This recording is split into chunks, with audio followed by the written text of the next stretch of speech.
உலகில் பிறந்த மனிதர்களை 3 வகையாக பிரிக்கலாம். முதல் வகை மனிதர்கள் மனிதரில் விலங்கு, இரண்டாவது வகை மனிதர்கள் மனிதரில் மனிதன், மூன்றாவது வகை மனிதர்கள் மனிதரில் தேவர். ஆசை உள்ளம் படைத்தவன் மனிதரில் விலங்கு, அன்பு உள்ளம் படைத்தவன் மனிதரில் மனிதன், அருள் உள்ளம் படைத்தவன் மனிதரில் தேவன். தனக்காக மட்டுமே வாழ்கிறவன் மனிதரில் விலங்கு, தனக்காக பாதியும் பிறருக்காக பாதியும் வாழ்கின்றவன் மனிதரில் மனிதன், பிறருக்கென்றே வாழ்கின்றவன் மனிதரில் தேவன். ஆசை வாழ்க்கை இருள்மயமானது, அன்பு வாழ்க்கை இன்பமயமானது, அருள் வாழ்க்கை ஒளிமயமானது. ஆகவே இந்த அருள் வாழ்க்கை வாழ்ந்த பெரியவர்களை அருளாளர்கள் என்று சொல்கிறோம். சென்ற நூற்றாண்டில் நம்மிடையே வாழ்ந்த அருளாளர்களில் தரை சிறந்தவர் திருமுருக கிருபானந்த வாரியார் ஆவார்கள். அவரை வாரியார் சுவாமிகள் என்று அழைப்பது வழக்கம். உலகத்தில் பிறந்த மனிதர்கள் புகழை பெற தானம் ஒரு மார்க்கம். அதிலே கோதானம், பூமி தானம் என்றெல்லாம் சொல்வார்கள். அவற்றில் சிறந்ததாக கருதப்படுவது அன்னதானமும் அறிவு தானமும், எல்லாவற்றுக்கும் மேலாக நிதானம், சமாதானம், சன்னிதானம் என்று வாரியார் சுவாமிகள் சொல்வார்கள். எந்த ஒரு மனிதன் தன்னுடைய சிந்தையை சன்னிதானத்தில் வைத்து உலக மக்களின் சமாதானத்திற்காக நிதானமாக அறிவு தானமும் அன்னவதானமும் செய்கிறானோ அவன் உலகை வாழ்விக்க வந்த உத்தமன் என்றும் அருளாளன் என்றும் பாராட்டப்படுகிறான். அந்த வகையில் மக்களுடைய நன்மைக்காகவே, மக்களுடைய நல்வாழ்விற்காகவே, மக்களுடைய சமாதானம் சமரசம் ஏற்பட வேண்டும் என்பதற்காகவே வாழ்ந்து நமக்கெல்லாம் ஒரு எடுத்துக்காட்டாக இருப்பவர் வாரியார் சுவாமிகள்.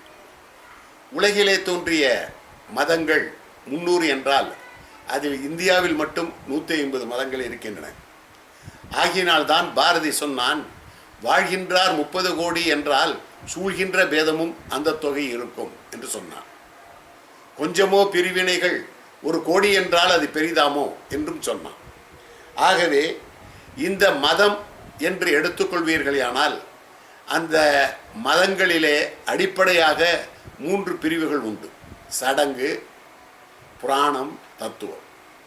மதங்களிலே சடங்கு இல்லாத மதமோ, புராணம் இல்லாத மதமோ, தத்துவம் இல்லாத மதமோ கிடையாது. உலகில் அறிவில்லாத கல்லாத மக்களுக்கு ஒரு சில தத்துவத்தை விளக்குவதற்காக வந்ததுதான் சடங்கு. ஓரறிவு படித்தவர்களுக்கு விளங்குவதற்காக சொல்லப்பட்டது புராணம், வரலாறு. 3வது தத்துவம். ஆக இந்த சடங்கும் புராணமும் ஏற்பட்டதின் நோக்கமே உங்களுக்கு தத்துவத்தை விளக்குவதற்காக தான். ஆகவே காலப்போக்கில் என்ன ஆயிற்று என்றால், மக்கள் சடங்கை மட்டும் கை கொண்டு தத்துவத்தை மறந்து விட்டார்கள்.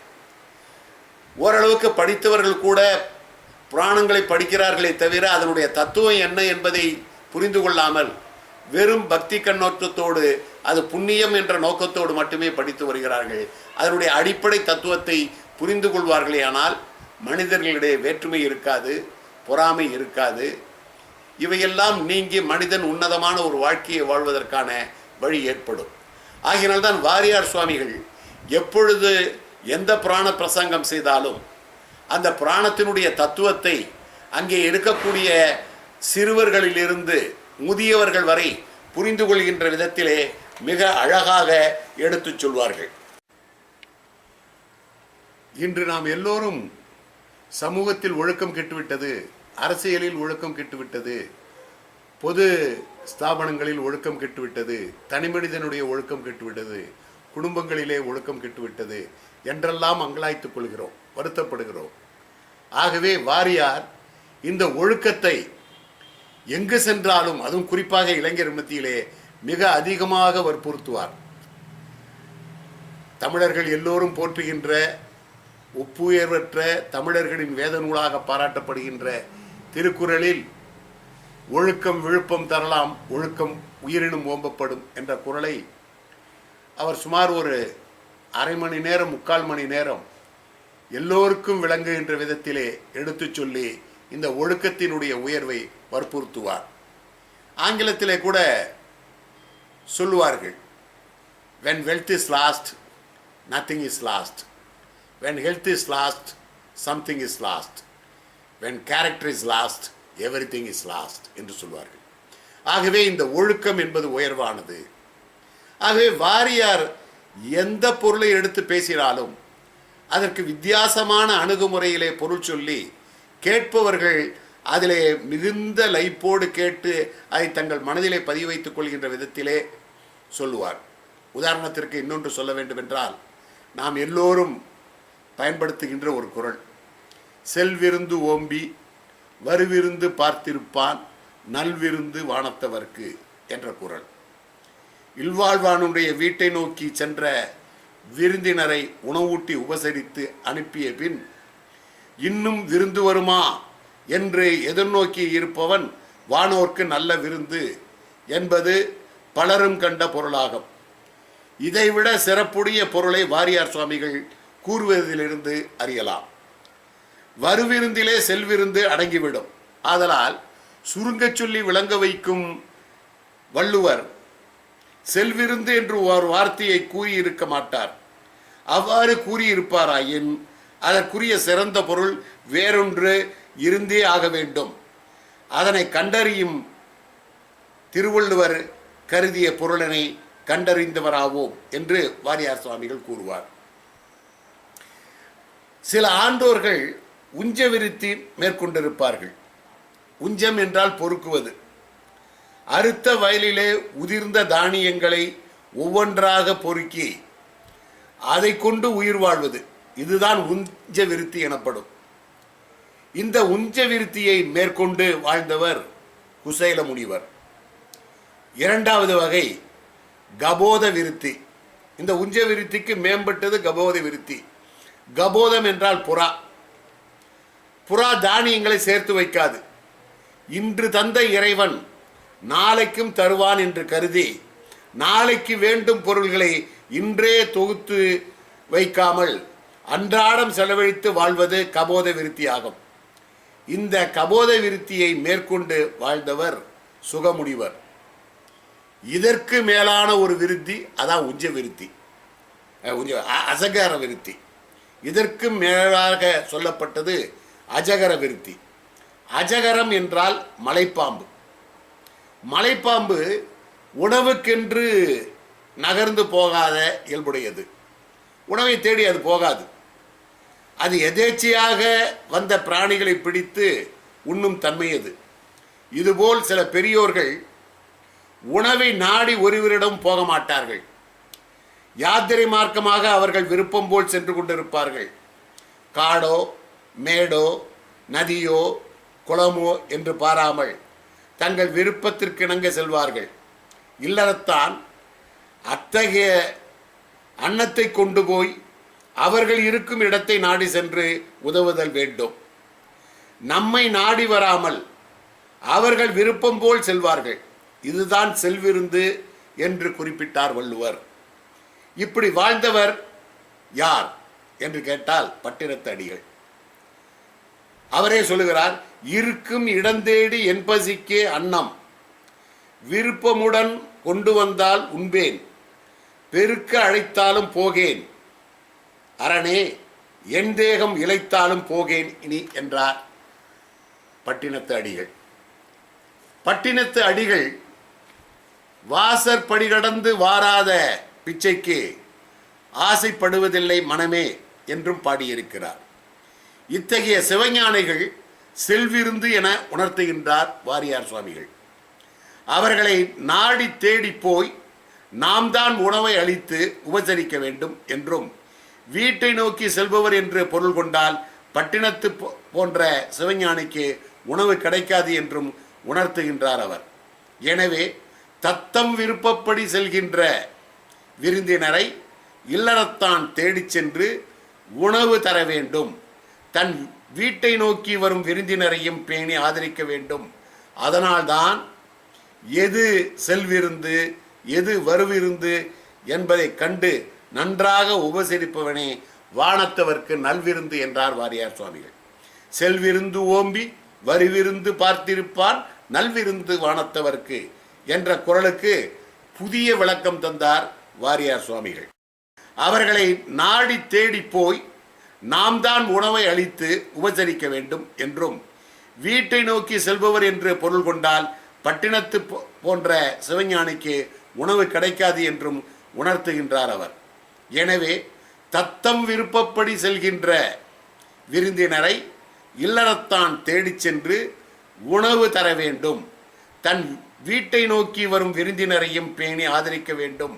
அதனால்தான் எது செல்விருந்து எது வருவிருந்து என்பதை கண்டு நன்றாக உபசரிப்பவனே வானத்தவர்க்கு நல்விருந்து என்றார் வாரியார் சுவாமிகள். செல்விருந்து ஓம்பி வரிவிருந்து பார்த்திருப்பான் நல்விருந்து வானத்தவர்க்கு என்ற குறளுக்கு புதிய விளக்கம் தந்தார் வாரியார் சுவாமிகள். இத்தகைய சிறந்த அரிய உரையை வாரியார் சுவாமிகளின் ஆய்வுரை எனலாம். வாரியார் சுவாமிகள் பட்டணத்தடிகளுடைய கதையை சொல்கிற போது மற்றவர்களைப் போல பாரணித்தும் பொய்யெனவே தொடர்ந்து வாழ்ந்த பட்டினத்தின் பெருமையெல்லாம் சொல்லாமல் இளைஞர்களுக்கு எளிதாக விளங்குகின்ற விதத்தில் மற்ற யாரும் மேற்கோள் காட்டாத ஒரு சில பகுதிகளை காட்டுவார். உலகையெல்லாம் துறந்து சென்ற பட்டினத்தடிகள் ஒரு வயல் வரப்பிலே தலையை வைத்து படுத்து கொண்டு இருக்கிறார். அந்த வயல் வழியாக தண்ணீர் எடுக்க செல்கின்ற பெண்கள் இருவர் இவர் வயல் வரப்பிலே தலையை வைத்து படுத்திருப்பதை பார்த்த ஒருத்தி சொல்கிறாள் இன்னொருத்தியிடம், உலகையெல்லாம் துறந்து எவ்வளவு பெரிய செல்வந்தராக கோடீஸ்வரராக இருந்தவர் இப்படி இந்த வயலிலே படுத்து இருக்கிறார் பார்த்தாயா என்று ஒருத்தி புகழ்ந்து சொல்கிறார். அதை கேட்ட இன்னொருத்தி சொல்கிறாள், உலகையெல்லாம் திறந்து விட்டாய் என்று நீ சொல்கிறாய், ஆனால் தலைக்கு தலையணை வைத்த சுகத்தை இன்னும் அவர் மறக்கவில்லை, அதனால்தான் வரப்பிலே தலை வைத்து படுத்திருக்கிறார் என்று சொல்கிறார். இப்படி சொல்லிவிட்டு அவர்கள் தண்ணீர் எடுத்து வர சென்று விடுகிறார்கள். தண்ணீர் எடுத்து திரும்பி வருகிற போது பட்டினத்தடிகள் வரப்பிலே தலை வைத்து படுக்காமல் தரையிலே படுத்திருக்கிறார். உடனே முதலில் சொன்ன பெண், பார்த்தாயா, நீ அவர் தலையணை சுகத்தை மறக்காமல் வரப்பிலே தலை வைத்திருப்பதிலே பார்த்தாயா என்று சொன்னாயே, இப்பொழுது பார் தரையில் படுத்திருக்கிறார்கள். உடனே அடுத்த பெண் சொன்னால், எல்லாவற்றையும் திறந்துவிட்ட பட்டினத்தடிகள் போவோர் வருவோர் தன்னை பற்றி என்ன சொல்கிறார்கள் என்று ஒட்டு கேட்கிற மனப்பான்மை உடையவராகவும் இருக்கிறார், இவர் எப்படி முழுமையான ஞானியாவார் என்று சொன்னதாகவும் ஒரு நிகழ்ச்சியை சொல்லுவார். பட்டினத்தடிகளை பற்றி பல பேர் கதை சொன்னாலும் இத்தகைய நுணுக்கமான பொருளை எல்லாம் நிகழ்ச்சிகளை எல்லாம் வாரியார் சுவாமிகள் தான் எடுத்து சொல்வார். அவர் எல்லாவற்றையும் தொடர்ந்து சென்று பிச்சை எடுக்கிற பொழுது அவருக்கு ஆபத்திலே விஷம் வைத்து கொடுத்து விடுகிறார்கள். அதை தன்னுடைய ஞானத்தினால் உணர்ந்த பட்டினத்தடிகள் ஓட்டப்பம் வீட்டை சூடும் என்று சொல்லி அந்த அப்பத்தை கொடுத்தவர் வீட்டிலே எரிந்து விடுகிறார். வீடு பற்றி எரிகிறது. இது போன்று அப்பொழுதுதான் இனி என் தேகம் இழைத்தானும் யார் வீட்டிற்கும் சென்று பிச்சை கேட்க மாட்டேன் என்று சொல்லி பட்டினத்தடிகள் ஒரு சபதம் மேற்கொண்டதாகவும் வாரியார் சுவாமிகள் சொல்வார்கள். ஆகவே செல்விருந்து வருவிருந்து என்பதற்கு விளக்கமாக பட்டினத்தடிகளுடைய வாழ்க்கையை சொல்கிற பொழுதே இத்தகைய நாமெல்லாம் தெரிந்து கொள்ள வேண்டிய அத்தியாவசியமான ஒரு சில செய்திகளையும் வரலாற்று நிகழ்ச்சிகளையும் மற்ற எந்த புத்தகத்திலையும் படிக்க முடியாத செய்திகளை எல்லாம் வாரியார் சுவாமிகள் சொல்லுவார்கள். வாரியார் சுவாமிகள் ஒரு நாள் வீட்டில் இருக்கும்போது அன்றைய தமிழகத்தின் கவர்னராக இருந்த மைசூர் சமஸ்தானத்தின் அரசர் ஜெயசாமராஜ உடையார் தமிழகத்தின் கவர்னராக பதவியேற்ற பின் அவருடைய பிஏ ஒரு நாள் வாரியார் சுவாமியை அழைத்து, மகாராஜா உங்களிடத்தில் விநாயகர் ஸ்தலங்களில் சிறந்தது எது என்று கேட்க சொன்னார் என்று கேட்கிறார். உடனடியாக வாரியார் விநாயகர் ஸ்தலங்களிலே சிறப்புடையது 3. பூனாவுக்கரையில் இந்திராணி நதிக்கரையில் தானாகவே முளைத்த ஒரு விநாயகருடைய கோயில். 2வது கும்பகோணத்துக்கு அருகில் உள்ள திருவலஞ்சுழி வெள்ளைப்பிள்ளையார் கோயில். 3வது காரைக்கடி அருகில் உள்ள மலையிலேயே பெரிய அளவில் செதுக்கியுள்ள பிள்ளையார்பட்டி என்ற கோயில் என்று 3 கோயிலுக்கு விடை இருக்கிறார். மகாராஜாவின் காரியதரிசி ராஜா உங்களை சந்திக்க விரும்புகிறார் என்று அடுத்து கூறுகிறார். தேதியும் நேரமும் குறிப்பிட்டு அதன்படி ராஜபவனத்திற்கு வாரியார் சுவாமிகள் செல்கிறார். மகாராஜா அன்புடன் வரவேற்று அவரை ஒரு சிறந்த நாற்காலியில் அமரச் செய்து அவர் அருகிலே அமர்ந்து ஒரு பெரிய வெள்ளி டம்ளரில் நல்ல சுவையுள்ள காப்பியை தன் கையினால் கொடுத்து உபசரிக்கிறார். அதன் பின் வாரியார் சுவாமிகளை பார்த்து அன்றைய கவர்னர் ஜெயசாமராஜ உடையார் கேட்கிறார், நீங்கள் முருகனுக்கு அத்தாரிட்டி என்று கேள்விப்பட்டேன், முருகனை வணங்கினால் என்ன வரும் என்று கேட்டார். உடனே வாரியார் சுவாமிகள் சொன்னார், நான் என்ன வரும் என்பதை பிறகு சொல்வேன், என்னென்ன வராது என்பதை முதலில் சொல்வேன் என்றேன். அவர் கழுக்கென்று சிரித்து கொண்டார். நான் ஒன்று கேட்டால் இவர் ஒன்று சொல்லுகிறாரே என்று எண்ணினார் போலும். முருகனை வணங்கினால் வறுமை வராது, கால பாசம் வராது, இந்த இரண்டிற்கும் பதிலாக செல்வம் வரும், ஞானம் வரும், நோயும் துன்பமும் முருகன் அடியாருக்கு நெருங்க மாட்டா என சொல்லி, முருகா என உனை ஓதும் தவத்தினர் மூதுலகில் அருகாத செல்வம் அடைவர், வியாதி அடைந்து நையார், ஒரு காலமும் துன்பம் எய்தார், பரகதி உற்றிடுவார், பொறுகாலன் நாடு புகார், சமராபுரி புண்ணியனே என்பது திருப்பேரூர் சந்நிதி திருமுறையின் வாக்கு. இவ்வாறு சிறிது நேரம் பேசிவிட்டு அவரிடம் விடைபெற்று கொண்டு திரும்பினேன் என்று வாரியார் சொல்லி மேலும் ஒரு செய்தியும் சொன்னார். இவருடைய அந்த உடனுக்குடன் மிக சாதுரியமாக மிகுந்த ஆதாரத்தோடு ஒரு சில விஷயங்களை எடுத்து சொன்னதை கண்டு அவருடைய நினைவாற்றலை கண்டு அதிசயித்த ஜெயசாமராஜ உடையார் அவருக்கு ஒரு தங்க செயினையும் கொடுத்ததாக சொல்லியிருக்கிறார். இவ்வாறு மிகப்பெரிய தத்துவஞானி என்றும் visiting professor for many universities என்றும் போற்றப்பட்ட ஜெயசாமராஜ உடையாரே இவருடைய பதிலை கேட்டு அதிசயத்து ஆச்சரியப்பட்டு அவரை பாராட்டியிருக்கிறார். வாரியாருடைய அணுகுமுறையே அந்த நேரத்திற்கு ஏற்ப செயல்படுகிற அந்த திறன், பார்க்கின்ற எதிரில் உள்ள மனிதர்களுடைய நோக்கம் என்னவாக இருக்கும், அவர்கள் என்ன இயல்புடையவர்கள் என்பதையெல்லாம் சில மணித்துணிகளிலேயே அவர் கணித்து விடுவார். அவர் ஒரு முறை திருச்சியில் தேசிய உயர்நிலைப் பள்ளியில் 1 மாத காலம் பாரதம் சொன்னார். பாரதம் சொன்னதனுடைய நோக்கம் திருப்புராத்துறையில் இருக்கக்கூடிய ராமகிருஷ்ணா குடிலுக்கு நிதி வசூல் செய்யும் பொருட்டு. திருப்புராத்துறை ராமகிருஷ்ணா குடில் என்பது அனாதை பிள்ளைகளுக்கான ஒரு ஆசிரமம். அதை நடத்தியவர் பிரம்மச்சாரி ராமசுவாமி என்பவர். அவர் பேசவே மாட்டார். வெள்ளை வேட்டி, வெள்ளை சட்டை, வெள்ளை துண்டை போர்த்தி கொண்டு அமைதியாகவே இருப்பார். அவருடைய அந்த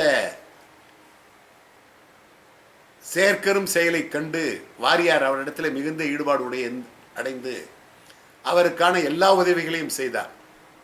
பிரம்மச்சாரி ராமசுவாமிகள் வாரியார் வந்து தங்குவதற்காகவே ஒரு குடிலை அந்த ராமகிருஷ்ணா குடிலில் தனியாக அமைத்து வைத்தார். சுவாமி, நீங்கள் ஒரு நாளைக்கு காலையில் இருந்து இரவு 12 வரை எல்லா ஊர்களுக்கும் சென்று உபன்யாசம் செய்து எல்லா ஊர் கோயில்களுக்கும் திருப்பணி செய்து எல்லாவற்றையும் உயர்ந்த நிலைக்கு கொண்டு வந்து கொண்டிருக்கிறீர்கள். அயராது உழைக்கின்ற உங்களுக்கு ஒரு காலகட்டத்தில் ஓய்வும் தேவைப்படும்.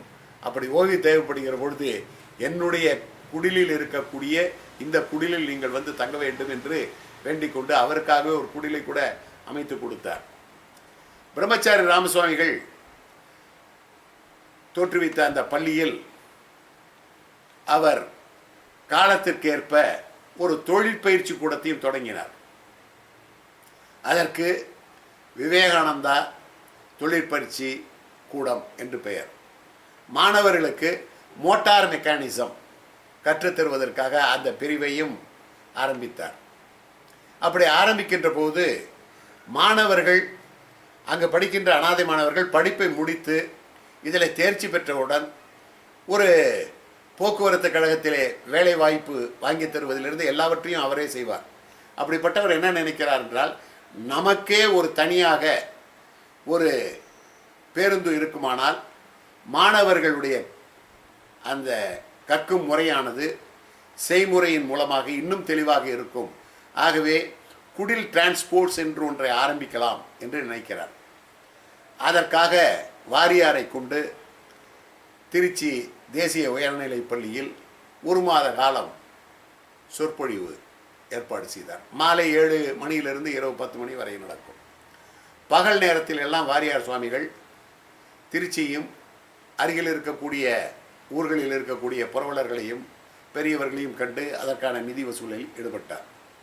ஒரு நாள் வாரியார் தன்னுடைய நண்பர்களை பார்த்து, இன்று நாம் கோயம்புத்தூருக்கு சென்று ஜிடி நாயுடு அவர்களை பார்த்து இந்த நோக்கத்தை சொல்லி பொருள் கேட்போம், அவர் மிகவும் நன்றாக உதவுவார் என்று சொல்லுகிறார். அவர் உடனிருந்த அவருடைய சீடர்கள், நீங்கள் நினைப்பது போல் இல்லை, ஜிடி நாயுடு ஒரு நேரம் இருப்பது போல் இன்னொரு நேரம் இருக்க மாட்டார், அவரை எதிர்மறையாக ஏதேனும் சொல்லிவிட்டால் என்ன செய்வது என்று கூறுகிறார்கள். உடனே வாரியார் சொல்லுகிறார், நீங்கள் யாரையும் முன்கூட்டியே எடை போட்டு ஒரு முடிவுக்கு வந்து விடாதீர்கள், வாருங்கள் போய் கேட்போம் என்று அழைத்து செல்கிறார். கோயம்புத்தூருக்கு சென்றவுடன் ஜிடி நாயுடு வாரியாரை மிக அன்போடு வரவேற்று அவரை உபசரித்து வந்த நோக்கத்தை கேட்கிறார். இவர் பிரம்மச்சாரி ராமசாமி அவர்கள் ராமகிருஷ்ணா குடிலை நடத்துவதும் அந்த குடிலின் சார்பாக குடில் டிரான்ஸ்போர்ட் என்று ஒரு பஸ்ஸை வாங்க எண்ணுவதும் அதற்கு 1 லட்சம் ரூபாய் வசூலிக்க திட்டமிட்டு இருப்பதாகவும் சொல்கிறார்.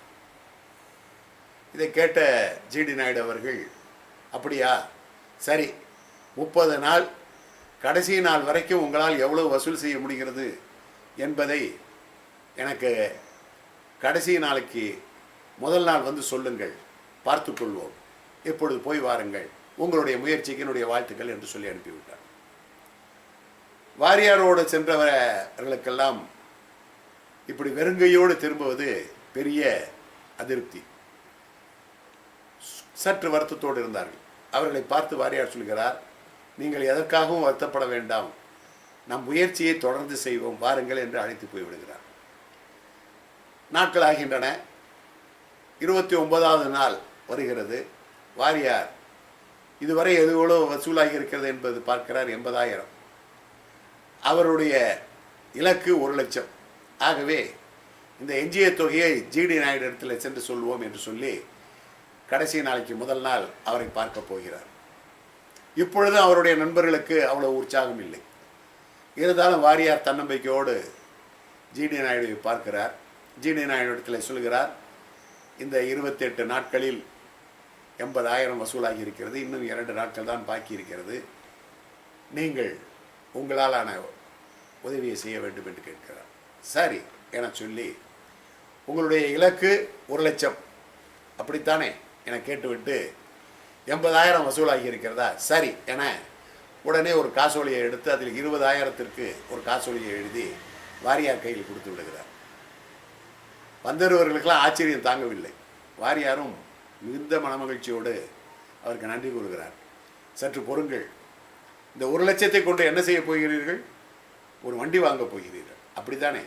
சரி, இந்த 1 லட்சத்தை நீங்கள் நிரந்தர வைப்பில் வங்கியில் போட்டு வைத்து அந்த குடிலில் படிக்கும் மாணவர்களுக்கு வேறு வகையில் உதவுங்கள். நான் வண்டியை என் செலவில் வாங்கி அனுப்பி விடுகிறேன், ஒரு பஸ்ஸை நான் அனுப்பி விடுகிறேன், அதற்கு இந்த தொகையை செலவழிக்க வேண்டாம் என்று சொல்லி அனுப்பிவிடுவார். ஆகவே பாலிலே பழம் விழுந்ததைப் போல இரட்டிப்பு மகிழ்ச்சி வாரியாருக்கு. அப்பொழுது வெளியில் வந்தவுடன் தன் நண்பர்கள் சொல்கிறார், எதையுமே முன்கூட்டி நீங்கள் தீர்மானித்து விடார்கள், யார் எந்த நேரத்தில் எப்படி செயல்படுவார்கள் என்பதை அனுமானிக்கும் திறன் நம்மிடம் இல்லை. மிகப்பெரியவர்களுடைய போக்கும் செயலும் எவ்வாறு இருக்கும் என்பதை முன்கூட்டியே தீர்மானிப்பது தவறு என்று சொல்கிறார். அதற்கு இன்னொரு உதாரணத்தை அடிக்கடி சொல்வார். வயலூர் திருப்பணி நடந்து கொண்டிருந்த போது ஒரு நாள் எம்ஏ சின்னப்பா தேவரை அழைத்து, இன்று வயலூர் திருப்பணிக்காக சென்னையில் அன்றைய புரட்சி நடிகராக இருந்த நம்முடைய முன்னாள் முதல்வர் எம்ஜிஆரை பார்க்க வேண்டும் என்று சொல்கிறார். உடனே எம்ஏ சின்னப்பா தேவர் வாகினி ஸ்டுடியோவிலே ஷூட்டிங்கில் இருக்கக்கூடிய எம்ஜிஆரை பார்க்க வாரியாரை அதிகாலை அழைத்து செல்கிறார். எம்ஜிஆர் இவர் வந்தவுடன் மிகுந்த பரபரப்புடன், சுவாமிகளே நீங்கள் எதற்கு இங்கெல்லாம் வர வேண்டும், சொல்லி அனுப்பியிருந்தால் நானே வந்திருப்பேனே என்கிறார். இல்லை, உங்களுக்கு இருந்த மிகுதியான வேளையில் எனக்காக நேரம் ஒதுக்கி வருவது சிரமமாக இருக்கும், நான் வந்தேன், அப்படியே பார்த்து போகலாம் என்று இங்கு வந்தேன் என்று சொல்கிறார். சுவாமிகளே என்ன நோக்கத்திற்காக வந்தீர்கள்? உடனே இவர் வயலூர் திருப்பணி என்று சொல்கிறார். உடனே தன்னுடைய உதவியாளரை அழைத்து ஒரு பிளாங்க் செக்கை கையெழுத்து போட்டு எவ்வளவு வேண்டுமானாலும் நிரப்பிக் கொள்ளுங்கள் என்று கொடுத்து விடுகிறார். உடனே வாரியார் எம்ஜிஆரை பார்த்து சொல்கிறார், இல்லை இல்லை நீங்களே சொல்லுங்கள் என்றவுடன், சரி 10,000 போட்டுக்கொள்ளுங்கள் ஐயா என்கிறார். உடனே 10,000 நிரப்பிக்கொண்டு செக்கிலே போட்டுக்கொண்டு அவருக்கு நன்றி சொல்லிவிட்டு கிளம்புகிறார். கிளம்பியவுடன் சின்னப்பா தேவரை, இப்பொழுது நீங்கள் நேராக நடிகர் திலகம் சிவாஜி கணேசன் வீட்டுக்கு போங்கள் என்கிறார். எல்லோருக்கும் என்ன எம்ஜிஆரை பார்த்தவுடன் சிவாஜி கணேசனை பார்க்க சொல்லுகிறாரே என்று சொல்லி எல்லோருக்கும் ஒரு விதமான கேள்விக்குறி. இவர் நேரே சிவாஜி கணேசன் வீட்டுக்கு செல்கிறார். அவர் வழக்கம் போல் இவரை மிகுந்த மரியாதையோடு வரவேற்று, சுவாமிகள் என்ன காரணம் பற்றி வந்தீர்கள் என்கிறார். வயலூர் திருப்பணியை பற்றி சொல்கிறார். சரி சுவாமி, இந்த காலை நேரத்தில் எங்கிருந்து வருகிறீர்கள்? ஒன்றும் இல்லை, இதுக்காக தான் வந்தேன். வந்த இடத்துல காலையில் வாகினி ஸ்டுடியோவில் சின்னப்பா தேவர் எம்ஜிஆர் இருக்கார், அவரை பார்க்கலான்னாரு. சரி, நான் அவரை போய் பார்த்தேன், அவர் 10,000 ரூபா கொடுத்தாரு அப்படிங்கிறார். அப்படியா சுவாமிகளே, அப்போனா நான் 10,001 கொடுத்ததா வச்சுங்க அப்படின்னு சொல்லி அவர் ஒரு காசோலையில் 10,001 போட்டு கொடுக்குறார். அப்பொழுது அருகில் இருந்த நண்பர்களிடத்தில் வாரியார் சொல்கிறார், நாம் முதலிலே சிவாஜி கணேசனை பார்ப்பதை விட எம்ஜிஆரை பார்த்து விட்டு அவர் இப்படி சொன்னதனால் நமக்கு கூடுதலாக கிடைத்தது. ஆகவே எதை முதலில் செய்ய வேண்டும், யாரை முதலில் பார்க்க வேண்டும் என்பதையும் நீங்கள் தெரிந்து கொள்ளுங்கள் என்று எடுத்து சொன்னார். இதை அவர் கதை பிரசங்கத்தின் போதே எல்லோருக்கும் புரியும் விதத்திலே மிக அழகாக நகைச்சுவைப்பட சொல்லுவார். ஆகவே வாரியார் சுவாமிகள் விரிவுரையாற்றுவதில் மட்டும் வல்லவர் அல்ல, அவர் இந்த திருப்பணிக்கு நிதி வசூல் செய்வதில் அவர் இந்த கறக்க முடியாத மாடுகளிடத்திலே கூட கறந்து விடக்கூடிய ஆற்றல் படைத்தவர் என்று எல்லோரும் வியந்து போராட்டுவார்கள். அவருக்கு பன்முக ஆற்றல் இருந்தது. மனிதர்களை எடை போடும் திறன், மனிதர்களிடையே நயமாக பேசி தன்னுடைய செயலை அவர்களுக்கு புரியும்படி எடுத்து சொல்லி அதற்கு அவர்களை உதவும்படி அந்த செயலில் ஈடுபடும்படி செய்கின்ற ஆற்றல் அவருக்கு மிகுதியாக உண்டு. உதாரணத்திற்கு மூதறிஞர் ராஜாஜி அவர்கள் வாரியார் சுவாமிகளிடத்திலே எந்தளவு ஈடுபாடோடு செயல்பட்டார் என்பதை அடுத்த நிகழ்ச்சியில் நான் சொல்ல விரும்புகிறேன்.